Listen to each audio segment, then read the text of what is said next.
What's going on, everybody? Welcome back to the channel, and today I want to talk about something really important and close to my heart. And it takes me all the way back to 1991. I used to go to arcades all the time, and they were just something that could just get me away from reality. And usually I didn't even have any money to play, but I would sit at these arcades and watch people play all these awesome games. And I remember when I first saw Street Fighter 2 for the arcade. I remember the first time I seen it, it was just so mind-boggling to me that this was an arcade game. I was hugely into, karate and martial arts. So when this game came out on the arcade, I was just like, it totally tailored to everything that I loved. And I did not think it was even possible to get better than this until I finally seen on July 15th, 1992, Street Fighter 2 was released for the Super Nintendo. Stay calm. Concentrate on the screen. Street Fighter 2 is on Super Nintendo. From the arcades, the ultimate combat game.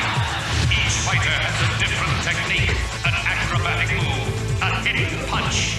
It's on the streets now, exclusively on Super Nintendo. Super Nintendo with Street Fighter 2. It's unbeatable.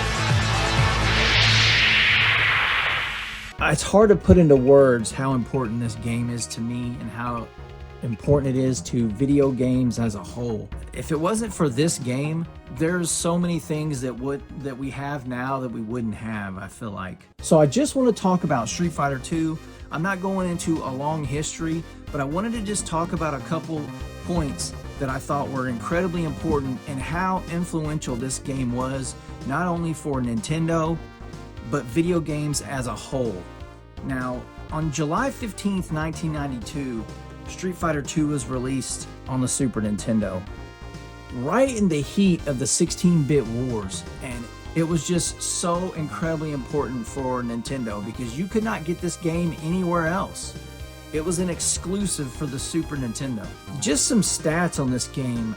This is the best-selling third-party game on the Super Nintendo. It sold a whopping 6.4 million units. Now, that probably doesn't sound very much, especially for games like Call of Duty now, but a lot less people were playing video games back then. But just a third-party title selling 6.4 million units in the US only, that's not including Japan, was a huge reason why the Super Nintendo beat the Genesis in the 16-bit wars. Eventually they did get Champion Edition, the Genesis did, but locking down those rights for a couple years were so huge for Nintendo. Man, I just remember this game blew me away. It's the first game I remember playing that used the entire 8-directional controls on the pad and all 6 buttons. Like, it used the entire Super Nintendo controller.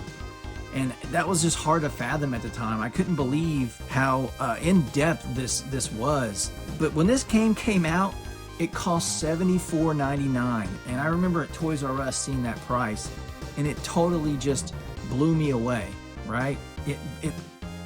Games now are like $60, $70 and we complain about them, right? This was a third-party title costing $74.99 plus tax back in 1992. I think that's like $150 in today's money or something like that. But I kind of just wanted to show you guys and talk about a couple things. So in my other video that I talked about upgrading my collection, this is an example of something I'm going to upgrade, and this is going to be a box upgrade. I'll show you guys the new box that I picked up for it, because if you look on this box, there's some wear, there's some dings, and I know it's not that big of a deal, but I found one in better shape, and I'm going to upgrade to that. So here's the box upgrade that I'm going to, and I'm going to show you guys kind of side by side. They're very similar, but there's just a little bit less wear on this one.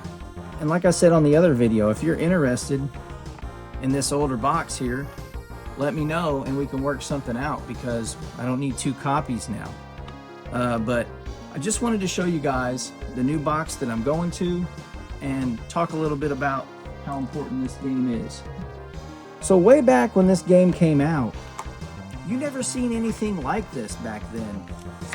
There was just a ton of things that this game did that was the first time I had ever seen it. So I kind of just wanted to talk about that. And just to give you an idea of how important this game was, in the UK, instead of Super Mario World being packed in with the Super Nintendo, this game was eventually packed in with the console. And that just goes to show you how damn popular Street Fighter 2 was. And if you were around back in the day like I was and read video game magazines, this game was on the front cover of like a million magazines. I know just in Electronic Gaming Monthly alone, in one single year, Street Fighter was on the cover somewhere like 10 out of 12 months or something like that. It was absolute bananas.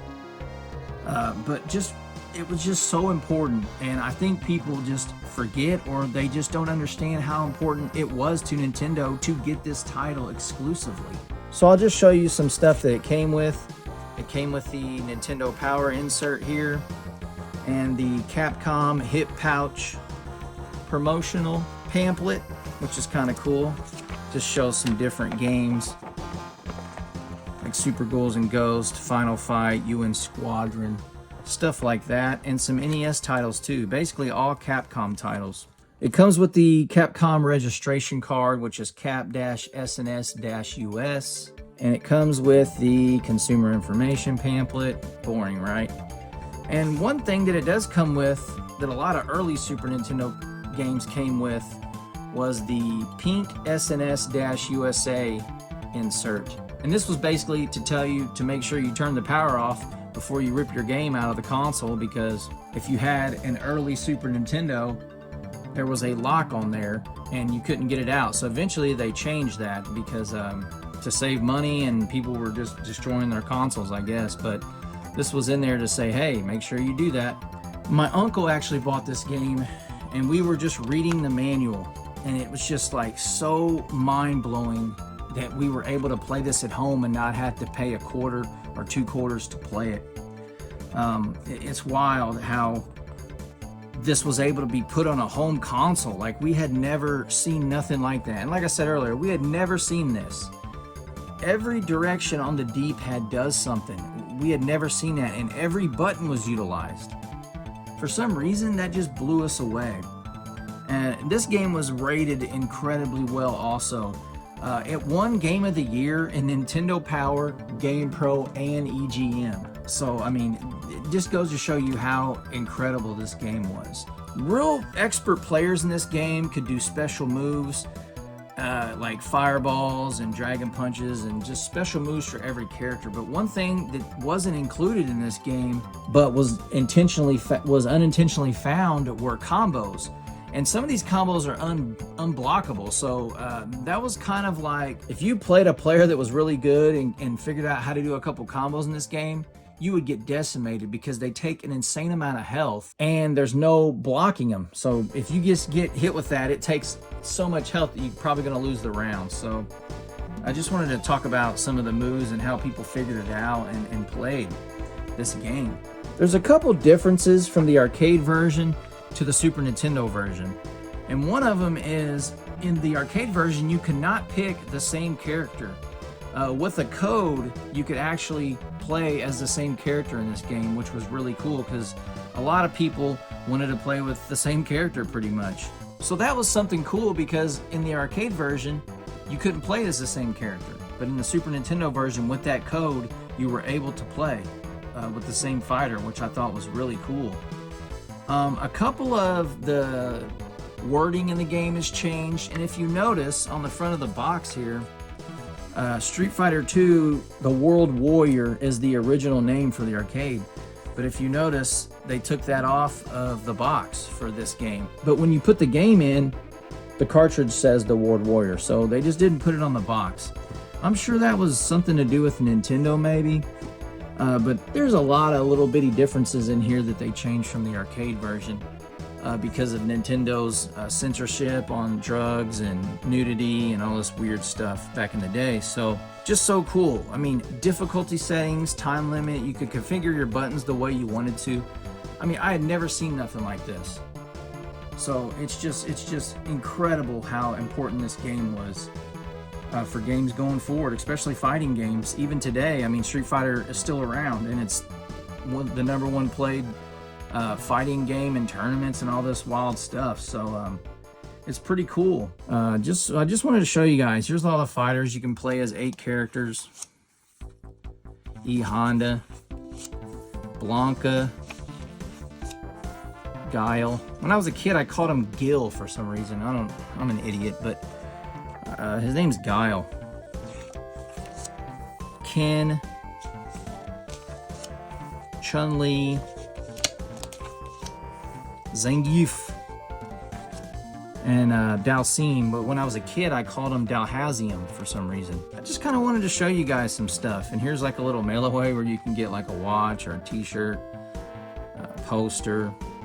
But I bet if you look some of this stuff up now, it's like an insane amount of money for those. Yeah, everybody, I just kind of wanted to talk about how important it was because it is an incredibly important game. In my opinion, this game helped Nintendo beat Sega in the 16-bit wars. I honestly feel like that.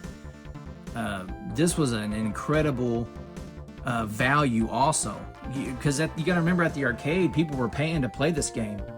The only way you could play it at home was to get it on the Super Nintendo. So one of the weird messed up translations in this game led to one of the coolest things ever. And there's after you win a match in this game with Ryu, in the arcade version, he says, "You must defeat my Dragon Punch to stand a chance." But when they brought it over here and they translated it, it says you're going to have to beat Xing Long to stand a chance. So that was a messed up translation, but that led to one of the coolest Electronic Gaming Monthly April Fool's issues ever. And I'll talk about that on another video, but I did want to say that little mess up there and all the hype surrounding it and all the lore led to lead designer at Midway was Ed Boon. He made Mortal Kombat. Reptile was a direct reasoning behind that, because he had seen that this mistranslation was a thing and created all this awesome lore for the game. So that's where he got the inspiration for like Reptile and Secret Characters, was this basic mess up from the Japanese translation. So I thought that was just really cool to see and find out about when I was doing research. But on a different video, I'll show you guys the April Fool's magazine from EGM that talks about Xing Long and how realistic it looked and how it sounded. So yeah, guys, just kind of wanted to blabber on. I know I'm kind of all over the place because I wrote some notes down, but I wanted to add some stuff in there that I thought was interesting also. If you guys have any experience or any memories with Street Fighter 2, leave it in the comment section below, because I love reading about this game and I love hearing everybody's take on it, because some people weren't around when this came out, but the ones that were, you'd be lying if you said that you didn't either know about it or you were somehow played it. I mean, there was 25 million players on this game in the arcades. So like, I don't know how many arcades it sold, but it sold a ton. In the US, this game was so popular. So I just wanted to talk about that, you guys, and I'll bring the other box back in here to show you the upgrade. I'll put the upgrade right here on top. So yeah, you guys, that's the old one, that's the new one. I kind of wanted to upgrade the box, and this is episode 2 of upgrading your collection, and some little tidbits of information about how awesome Street Fighter 2 is. So if you guys enjoyed that, leave me a comment in the comment section below. Like I say at the end of all my videos, we all can't help everybody, but everybody can help somebody. Peace out, y'all. Take it easy.